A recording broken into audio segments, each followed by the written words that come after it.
saat 6 radələrində Ermənistan Silahlı Qüvvələri geniş miqyaslı təxribat törədərək cəbhə boyu zonada yerləşən Azərbaycan ordusunun mövqelərinə və yaşayış məntəqələrimizə hücum etmişdir.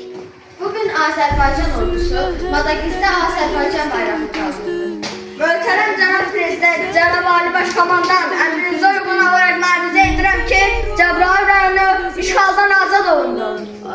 Onun nəfəsinin dayandığı yerdə başladı hər şey. Əsgərlərimizlə çiyin-çiyinə döyüşən generalımız Polad Həşimovu unutmadı, unutturmadı. Bəlkə bir mahnı oxuyum. Dumanlı dağların başında durdum, dumanla özümə bir xeymə qurdum. Keçdi xəyalımdan özgələr yurdum, dumanlı dağların başında durdum, başında durdum. Bugün Füzuli rayonunu işğalçılardan azad etdik. Qəhrəmanımız Mübariz İbrahimov unutmadık, unutturmadık. Və Zəngilan bizimdir, Qarabağ bizimdir. Ne oldu Paşinyan? Yoksa ki Cəbrayıl'a rəqs edildi. Ano status, cəhənnəmə getdi status, göre getdi status, yoxdur status. Səni dünya tanıdı, birbaşa Azərbaycan, yaşa Azərbaycan. İqtidarın Azərbaycan əskəri uçançılar illərini düşmənlər üzərində irəlilədi.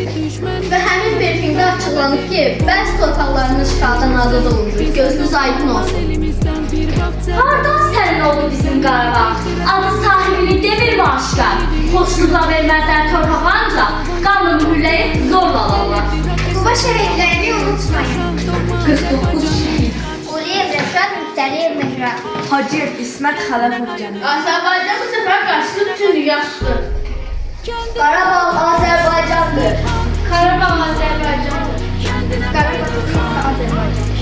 Qarabağ Azərbaycan. Elə Qarabağ abad deyən Azərbaycan. Qarabağ bir Azərbaycan. Kapitulyasiya aktı imzalandı. Ermənistan dövləti məğlub oldu. Şuşa bizimdir. Xoşbəxt adamam ki, ata vəsiyyətini yerinə yetirdim. Şuşa artıq azaddır. Qarabağ